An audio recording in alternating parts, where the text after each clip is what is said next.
기도하옵나이다. 아멘. 우리 오늘 함께 볼 말씀은 시편 73편입니다.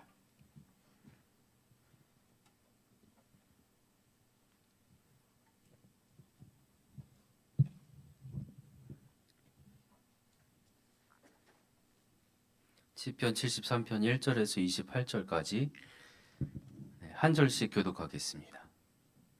하나님이 참으로 이스라엘 중 마음이 정결한 자에게 선을 행하시나 나는 거의 넘어질 뻔하였고 나의 걸음이 미끄러질 뻔하였으니 이는 내가 악인의 형통함을 보고 오만한 자를 질투하였음이로다.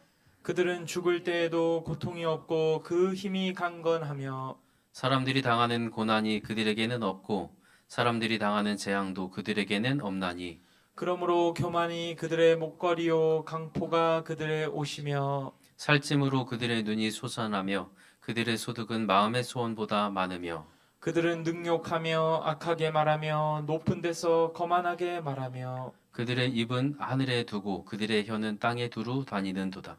그러므로 그의 백성이 이리로 돌아와서 잔에 가득한 물을 다 마시며 말하기를 하나님이 어찌 알랴 지존자에게 지식이 있으랴 하는도다. 볼지어다 이들은 악인들이라도 항상 평안하고 재물은 더욱 불어나도다. 내가 내 마음을 깨끗하게 하며 내 손을 씻어 무죄하다 한 것이 실로 헛되도다. 나는 종일 재난을 당하며 아침마다 징벌을 받았도다. 내가 만일 스스로 이르기를 내가 그들처럼 말하리라 하였더라면 나는 주의 아들들의 세대에 대하여 악행을 행하였으리이다. 내가 어쩌면 이를 알까 하여 생각한즉 그것이 내게 심한 고통이 되었더니 하나님의 성소에 들어갈 때에야 그들의 종말을 내가 깨달았나이다. 주께서 참으로 그들을 미끄러운 곳에 두시며 파멸에 던지시니 그들이 어찌하여 그리 갑자기 황폐되었는가 놀랄 정도로 그들은 전멸하였나이다. 주여 사람이 깬 후에는 꿈을 무시함같이 주께서 깨신 후에는 그들의 형상을 멸시하시리이다. 내 마음이 산란하며 내 양심이 찔렸나이다.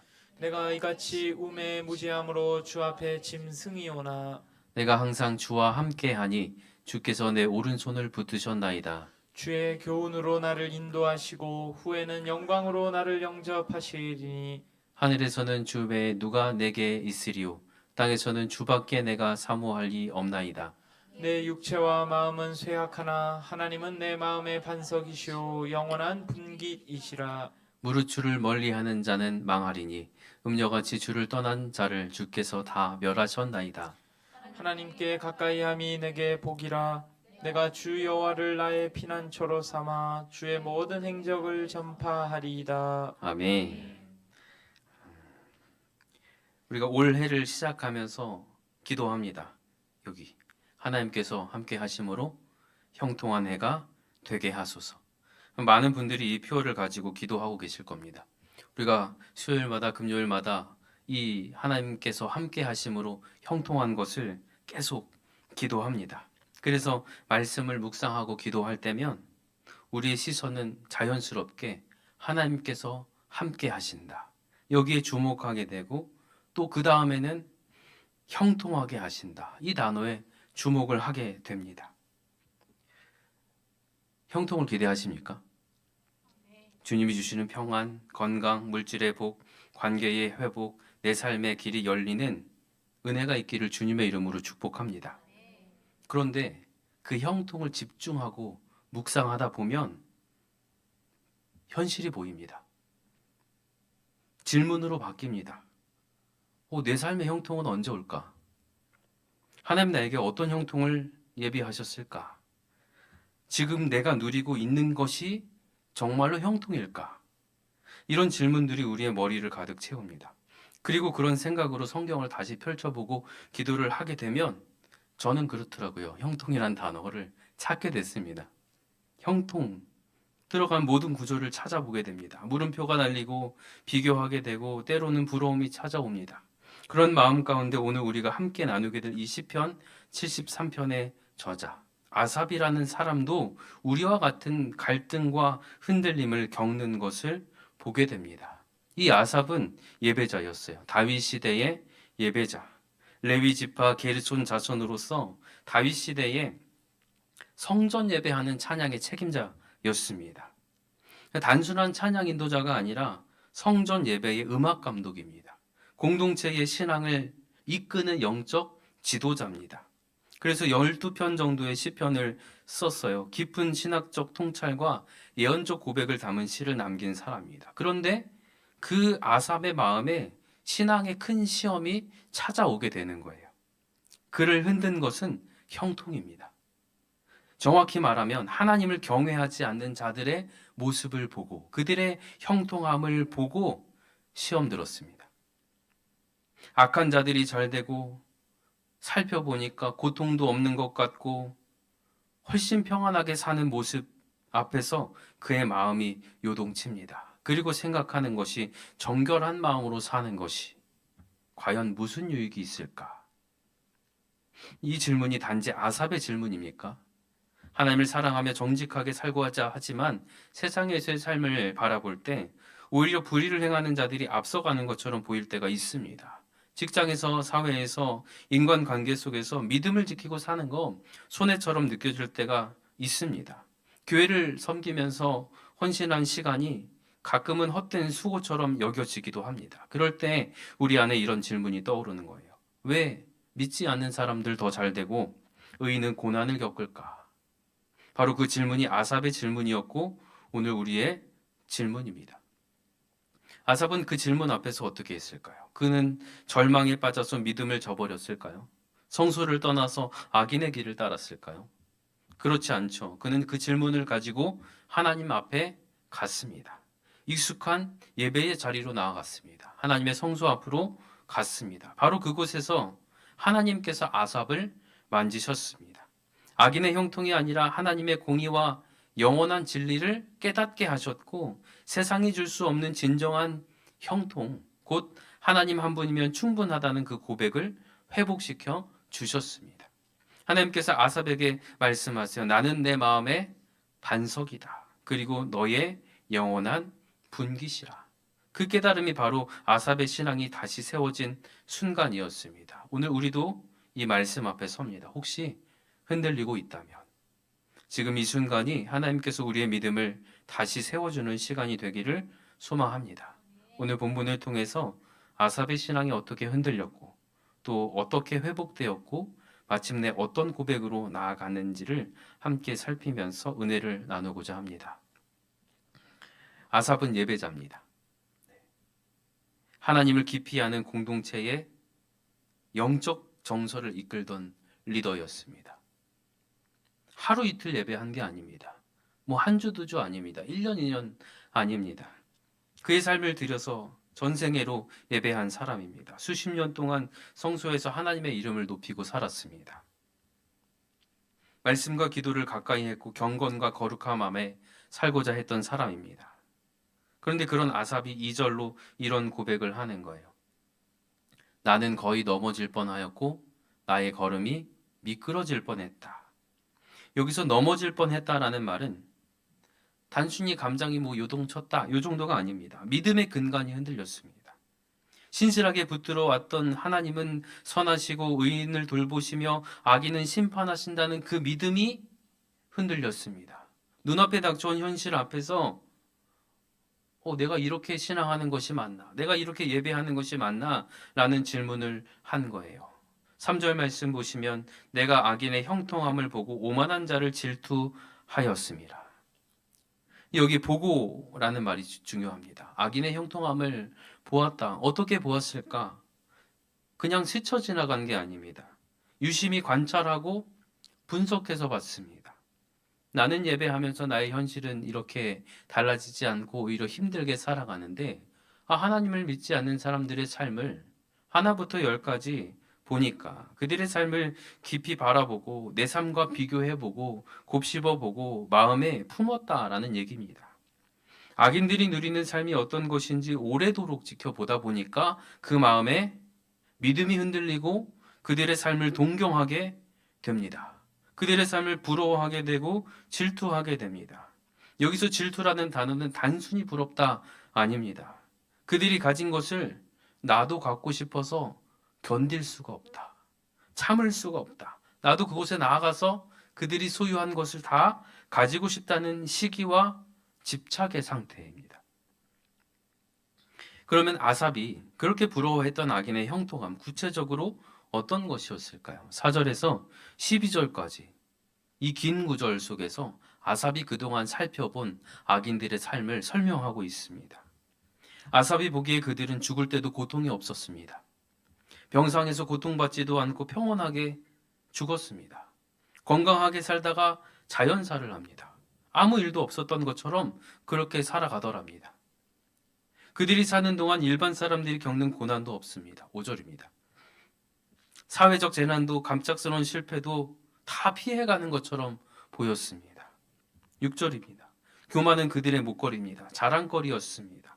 사람들 앞에서 잘난 척하고 자기 능력을 뽐내고 내 배경을 뽐내고 나는 금수저야, 때로는 누군가를 짓밟고 올라가면서도 당당합니다. 7절입니다. 그들은 살이 찔 정도로 풍족하고 마음속으로 바라는 것 이상으로 돈도 벌고 재물도 쌓습니다. 그들의 소득은 상상을 초월합니다. 8절, 입으로는 사람을 비웃고 인터뷰를 할 때마다 거만하게 말합니다. 신앙도 진리도 윤리도 비웃고 세상의 기준을 자신이 정하듯 행동했습니다. 9절입니다. 그들의 말은 하늘에 도달하고 그 혀는 땅 위를 떠다니면서 사람들을 이리저리 자기 마음대로 움직입니다. 수많은 사람들이 그들을 따라다니고 동조하고 열광합니다. 11절, 그들은 말합니다. 하나님이 도대체 뭘 알아? 전능자가 우리가 하는 걸 알겠어. 조롱하는 듯한 말이지만 대중들은 그 말에 박수치며 악인들의 삶을 따라오더랍니다. 그래서 아삽이 이 모든 것을 요약해서 이렇게 말씀합니다. 12절, 볼지어다 이들은 악인들이라도 항상 평안하고 재물은 더욱 불어나도다. 아삽이 본 악인의 모습은 실제로 그랬을 수도 있고 그렇게 보였을 수도 있습니다. 그런데 중요한 것은 오늘 우리에게도 그 믿지 않는 사람들을 바라보면서 아삽과 같은 마음이 있지는 않냐는 거예요. 오늘날 우리 사회에서 현대판 악인의 형통은 어떤 모습일까요? 자기 이름으로는 더 많은 아파트를 살 수가 없으니까 가족의 이름으로 막 위장 전입하고 불법으로 부동산 증여한 사람들. 성희롱과 같은 갑질을 저질러도 연예인이나 대기업 임원이란 이유로 다시 막 방송에 나오고 뉴스에 나오고 아무 일 없었다는 듯 살아가는 사람들. 가짜 뉴스와 혐오 발언으로 이런 클릭수를 유도하면서 수천만 원, 수억 원의 광고 수익을 챙겨가는 유튜버들. 부정정착과 내부 정보를 이용한 투기로 자산을 불리고 정직한 사람은 밀리고 고통받는 구조. 이런 사람들은 건강하고 돈 많고 세상의 주목을 받고 자기의 삶에 아무 문제가 없는 것처럼 보입니다. 그리고 우리는 그 겉모습을 바라보는 거죠. 아삽처럼 보게 됩니다. 자꾸 보고 또 보고 세심히 보고 우리 자신과 비교하게 됩니다. 그래서 흔들립니다. 나만 바보 같은 건가? 나는 정직하게 살려고 했는데 손해만 보는 건가? 내 마음을 깨끗하게 한 게 과연 무슨 의미가 있을까? 하나님께 예배드리는 이 시간 아껴서 나도 그렇게 살았으면 저들과 같았을까? 아삽의 말입니다. 13절에서 14절. 내가 내 마음을 깨끗하게 하며 내 손을 씻어 무죄하다 한 것이 실로 헛되도다. 나는 종일 재난을 당하며 아침마다 징벌을 받았도다. 아삽은 하나님을 경외하며 살았지만 자기 삶에 돌아온 것은 재난뿐이었고 고난받았고 그리고 외면당한 듯한 침묵뿐이었다. 그렇게 생각했습니다. 아삽은 악인들의 삶을 관찰합니다. 악인들이 건강하고 잘 살고 재물도 늘고 사람들에게 추앙받는 것도 봤습니다. 그 모습을 보고 있자니 아삽의 마음에 부러움이 생깁니다. 하다못해 분노가 치밀어 오릅니다. 혼란스럽습니다. 슬픔이 있고 무력함이 찾아옵니다. 그리고 끝내 좌절하는 거예요. 그 감정 아래는 더 깊은 욕구가 있습니다. 자신의 의로움이 보상받기를 바라는 마음이 있었습니다. 하나님이 살아계시다면 이 불의를 그냥 두지 않기를 바라는 갈망이 있었습니다. 그리고 지금껏 쌓아온 신앙의 삶이 헛되지 않기를 바라는 소망도 있었습니다. 그래서 하나님을 예배하면서도 아삽의 믿음이 쉴 새 없이 흔들립니다. 하나님 과연 의로우신가? 정말 하나님 살아계신가? 그런데 왜 믿지 않는 사람들은, 예배하지 않는 사람들은 더 잘 되는 것처럼 보이고 나는 고통받는가?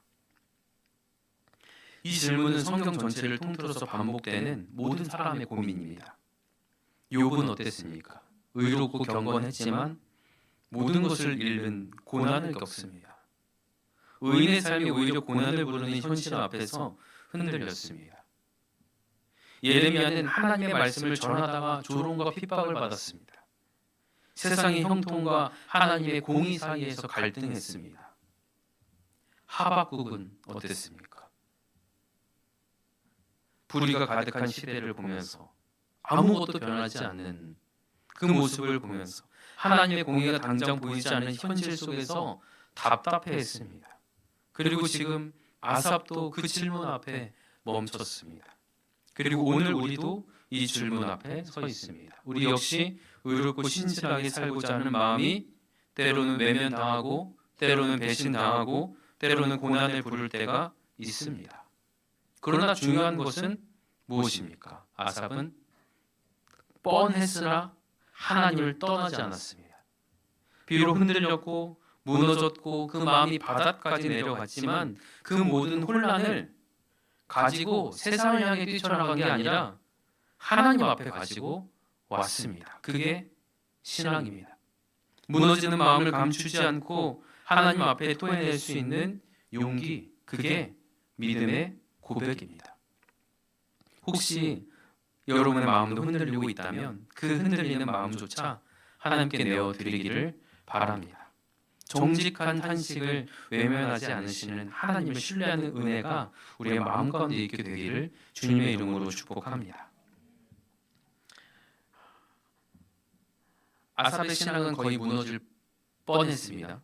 악인의 형통함을 보고 부러워했고 자기가 예배하며 자기가 이 공동체를 이끌며 살아온 이 삶이 헛되다고 느꼈습니다. 믿음의 토대가 흔들렸고 방향도 흔들릴 뻔했습니다. 그런데 전환점이 찾아옵니다. 그 인생의 방향이 다시 돌이켜지는 결정적인 계기가 나타납니다. 17절 말씀입니다. 하나님의 성소에 들어갈 때야 그들의 종말을 내가 깨달았나이다. 신의 관점이 바뀌고 그의 내면이 새로워지는 결정적인 순간, 아삽이 그 전환을 경험한 곳은 바로 하나님의 성소예요. 성소는 단순히 건물 아닙니다. 하나님의 임재와 말씀이 살아있는 공간입니다. 하나님의 진리가 선포되고 하나님의 백성들이 하나님 앞에 무릎 꿇는 자리입니다. 아삽은 그곳에서 비로소 현실을 보는 새로운 시각을 갖게 됩니다. 이전까지 하나님을 몰랐던 게 아닙니다. 하나님을 예배했고 말씀 알고 있었고 백성들을 인도했던 사람입니다. 하나님을 찬양하고 감사하고 영광 올려드렸던 사람입니다. 그런데 세상을 보고 비교하고 그렇게 살다 보니 영적인 시야가 흐려집니다. 그래서 그는 하나님을 예배하는 자리, 말씀 앞에 멈춰 섰을 때 비로소 이전까지 명확하게 보이지 않던 것들이 다시 보이기 시작합니다. 악인의 종말을 보게 됩니다. 지금은 잘 나가고 번영하는 것처럼 보이지만 그 끝은 파멸이고 그 삶은 허무했고 하나님의 심판 안에 놓여 있다라는 것을 깨닫습니다. 18절 말씀에 주께서 참으로 그들을 미끄러운 곳에 두시며 파멸에 던지시니, 겉보기에는 평탄해 보이는 인생이지만 내가 너무 부럽고 잘 되는 것 같고 죽을 때에도 진짜로 그냥 죽는 것처럼 보이지만 하나님의 관점에서 보면 그 길은 미끄러운 곳입니다. 언제 무너질지 모르는 심판의 경계선 위에 있는 삶이라는 겁니다. 19절에서 아삽은 그들을 이렇게 묘사합니다. 그들이 어찌하여 그리 갑자기 황폐되었는가? 놀랄 정도로 그들은 전멸하였나이다. 갑자기 놀랄 정도로 악인의 종말이 예고 없이 다가온 것 그 자체가 보는 사람들조차 충격에 빠지게 한다라는 뜻입니다. 그들의 삶은 단단해 보였지만 아주 불안정하고 일시적인 삶이었다. 이것을 하나님이 깨닫게 하셨다는 거예요. 겉모습만 보고 판단했던 아삽은 성소에 왔을 때 이 진실을 비로소 깨닫습니다. 하나님의 임재 앞에서 하나님의 공의를 통해 세상을 다시 바라보게 됐습니다. 사랑하는 성도 여러분, 이 장면은 오늘날 우리의 예배 자리와도 같습니다. 우리가 세상 속에 살아가면서 내가 비교하지 않아도 비교당하고 유혹받고 혼란스럽고 불공평한 현실 속에서 신앙의 방향을 잃을 때가 있습니다. 그러다 말씀 앞에 섰을 때, 예배 가운데 들어왔을 때, 기도의 자리에 머물렀을 때 비로소 흐려졌던 시야가 회복됩니다. 하나님이 보입니다. 하나님의 말씀이 들리고 하나님의 뜻이 깨달아집니다. 진실은 겉에 있지 않다라는 것을 다시 깨닫습니다. 하나님은 여전히 살아계시고 역사하시며 내 삶을 이끄시고 침묵하지 않으심을 다시 깨닫습니다. 아모스 5장 24절의 말씀처럼 정의를 물같이 공의를 마르지 않는 강같이 흐르게 하시는 하나님이심을 깨닫게 되는 겁니다. 영광처럼 보이던 악인의 삶은 하나님 관점에선 허상입니다. 일시적인 안개와 같습니다. 그들은 실제로 미끄러운 곳에 있습니다. 그것은 안정된 길도 아닙니다. 언제 무너질지 모르는 영혼을 망가뜨리고 관계를 파괴하고 결국에 하나님 없는 멸망의 끝으로 가는 길입니다. 하지만 하나님을 바라보는 사람은 비록 지금 현실은 어렵고 고통스럽고 손해보는 것 같아도 그 길이 영혼으로 이어지는 길임을 깨닫게 됩니다. 그 깨달음이 어디서 시작됩니까? 하나님의 성소. 오늘 이 예배의 자리, 말씀 앞에서 일어납니다. 세상의 시선이 아니라 하나님의 시선으로 현실을 바라볼 수 있는 믿음의 눈이 회복되기를 주님의 이름으로 축복합니다. 흔들리는 시선을 다시 고정하고 하나님의 공의와 진리가 오늘도 살아 역사하고 있다는 사실을 이 예배 가운데 삶의 자리에서 경험하는 은혜가 있기를 주님의 이름으로 축복합니다. 아삽은 성소에서 하나님의 관점을 얻었습니다. 그리고 그 다음에 일어난 변화는 단순한 생각의 정리가 아니라 회개가 일어났습니다. 자기 자신을 돌아보면서 고백하는 것이 21절에서 22절의 말씀입니다. 내 마음이 산란하며 내 양심이 찔렸나이다. 내가 이같이 우매무지함으로 주 앞에 짐승이오나. 그냥 자기 비하하는 게 아닙니다. 하나님 앞에서 자기중심적으로 내 마음대로 내 기준대로 현실을 해석했던 태도에 대한 깊은 깨달음을 얻었습니다. 아삽은 이제 알았습니다. 자신이 악인을 바라보며 흔들렸던 이유는 하나님보다 내 앞에 닥쳐진 그 현실을 더 크게 보았기 때문이다.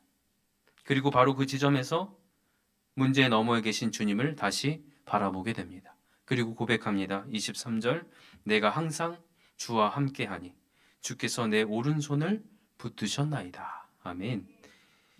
원어 성경에는 23절이 여기 그러나가 껴 있습니다. 그러나 나는 흔들렸고 나는 넘어질 뻔했고 나는 하나님을 오해했고 예배하면서도 하나님을 불평했고 내 삶과 비교했습니다. 그러나 하나님은 나를 떠나지 않으셨습니다. 아삽은 깨닫습니다. 자기가 하나님을 붙잡고 있었던 것이 아니라 하나님께서 자기의 손을 붙들고 계셨다는 사실을 깨닫습니다. 하나님께서 붙들었다 놓았다 하신 것이 아니라 떨어지지 않도록 붙들고 계셨습니다.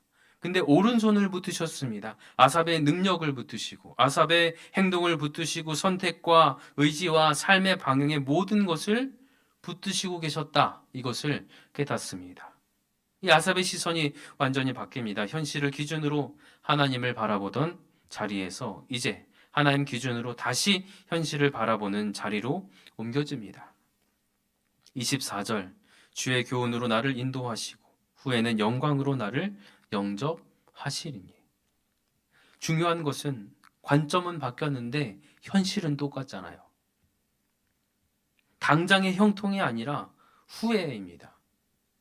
아삽은 시간 관점이 바뀌었지만 이 땅의 성공이 아니라 하나님께서 이끄시는 영원한 방향을 바라보게 됩니다. 그리고 마침내 고백합니다. 25절, 하늘에서는 주 외에 누가 내게 있으리요?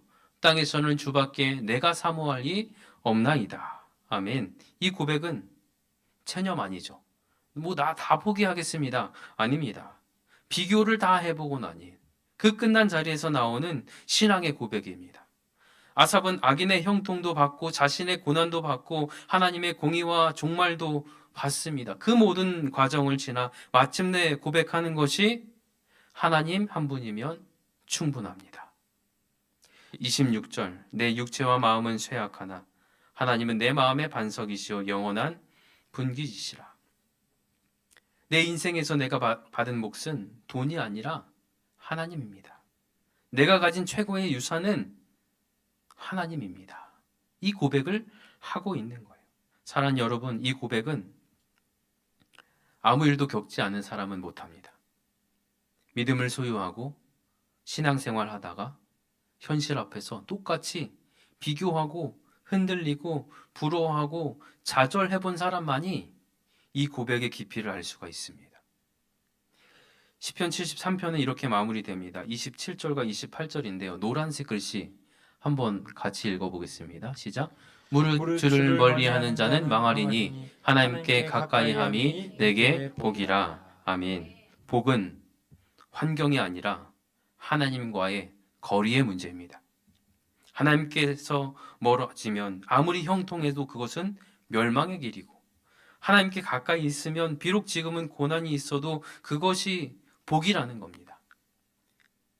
악인의 형통으로 시작했지만 결국 하나님의 복이라는 고백으로 끝납니다. 아삽의 믿음은 처음과 같지 않습니다. 더 단단해졌고 더 깊어졌고 더 솔직해졌습니다. 비교를 지나 예배 가운데로 돌아왔고 질문한 것을 지나서 하나님께 가까이함이 내게 복이라는 것을 깨닫습니다. 오늘 우리의 삶이 여전히 불공평해 보이고 악인의 형통, 믿지 않는 사람들의 형통이 여전히 눈에 보일지라도 그 모든 과정을 지나서 끝내는 하나님 한 분이면 충분합니다. 이렇게 고백할 수 있는 성숙한 믿음으로서는 우리가 되기를 주님의 이름으로 축복합니다. 말씀을 맺습니다. 아삽은 예배자였습니다. 그런데 흔들렸습니다. 그러나 중요한 것은 아삽이 그 마음의 흔들림을 가지고 하나님 앞에 솔직하게 나아온 겁니다. 그 흔들림 속에 하나님의 어떤 특별한 음성이 들려서 온 거 아닙니다. 그러나 그는 요나처럼 도망치지 않습니다. 체념하지도 않았고 부르심의 자리를 외면하지도 않았습니다. 자신의 삶에 주어진 그 예배자라는 자리에 그냥 끝까지 충성했습니다.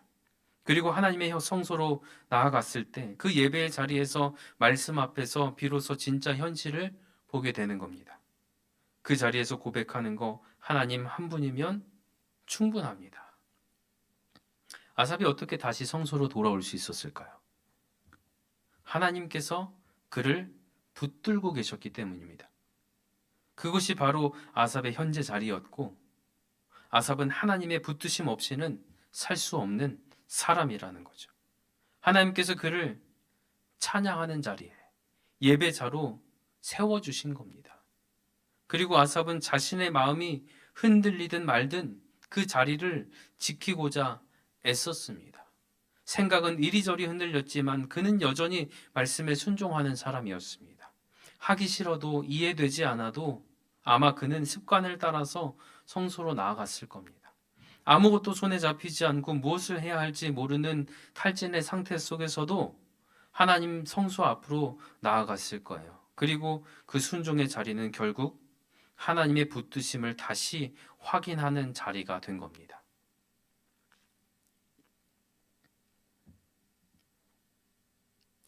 하나님은 성소에서 아삽의 환경을 먼저 바꾸지 않으셨습니다. 상황은 달라진 게 아무것도 없습니다. 그러나 하나님은 아삽의 시선과 방향을 바꿨습니다. 그 결과 아삽의 삶이 완전히 달라졌죠.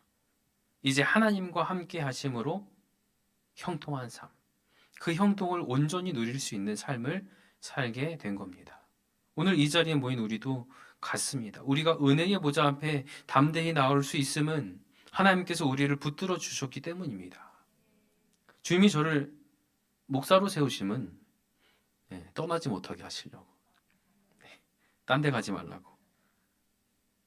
또 주님이 찬양팀을 여기다가 붙들어 놓으심은 세상에서 음악하는 팀이 아니라 주님을 예배하는 찬양팀으로 붙들어 놓으심이. 이것이 바로 붙드심의 은혜가 아닐까요? 그래서 하나님께서 예배의 자리로 부르실 때 순종하시길 바랍니다. 말씀을 통해서 부르실 때 또 마음에 왠지 가야 할 것 같아. 안 가면 좀 불편할 것 같아. 그 마음이 들 때 가볍게 여기지 마시고 사람이 부르는 소리도 듣지 마시고 성도님들을 붙드시는 하나님의 음성으로 받으시길 바랍니다. 아, 주일 예배 드리면 됐지. 금요일까지 와야 되나. 그 부르심이 우리를 살리는 하나님의 손길임을 믿고 예배의 자리로 하나님 앞으로 나오시기를 바랍니다. 아삽이 악인의 형통 앞에서 한 번만 흔들렸을까요? 한 번만 그런 경험을 했을까요? 수도 없이 흔들렸을 겁니다. 그러나 그럼에도 불구하고 아삽은 흔들리면서도 하나님을 계속 예배했습니다. 찬양했고 백성들을 하나님께로 인도하려고 자기는 흔들렸어도 했을 겁니다. 개인적으로 회개하고 돌아오는 순간에서도 여전히 악인의 형통이 부러웠을 수도 있고 그래서 마음이 또다시 흔들렸을지도 모릅니다. 23절을 보면 주께서 내 오른손을 붙드셨나이다 라는 이 고백 앞에 이 말씀 먼저 나옵니다. 내가 항상 주와 함께하니. 항상의 의미가 뭡니까? 단순히 항상 주님을 생각했다 아닙니다. 늘 하나님 앞에 서 있었다. 흔들리면서도 예배했다. 넘어질 뻔하면서도 기도했다. 말씀 앞에 섰고 회개를 반복하며 주님께 붙어 있으려고 주님의 품에서 떠나지 않으려고 믿음으로 살아내기 위해서 처절하게 몸부림쳤다. 하나님 앞에서 자기 마음을 숨기지 않고 그 자리를 떠나지 않으려고 했던 그것이 바로 아삽의 믿음이었습니다. 주님 안에서 믿음으로 살아내기 위해서 처절하게 몸부림쳤던 그 시간, 반복해서 예배의 자리로 나아갔던 그 순종의 시간은 마침내 한 분 하나님을 온전히 신뢰하게 되는 은혜의 자리가 되었습니다. 오늘 이 예배의 자리가, 이 금요 기도회가, 모든 기도회와 예배의 자리가 우리에게 그런 은혜의 자리가 되기를 주님의 이름으로 축복합니다. 그리고 하나님께 구별하여 나아가는 조용한 골방의 자리까지도 우리를 살리기 위한 하나님의 부르심의 자리가 되기를 축복합니다. 무엇보다 하나님을 내 인생의 분기수로 삼는 은혜가 있기를 주님의 이름으로 축복합니다. 우리의 복은 환경 아니에요. 우리의 만족은 소유에서 얻어지지 않습니다. 복은 하나님의 함께 하심입니다. 오늘 이 기도의 자리에서 이렇게 고백하기 원합니다. 하나님, 다른 것이 아니라 주님 한 분이면 충분합니다. 흔들리는 삶 가운데서도 다시 중심을 잡고 성소로 돌아와서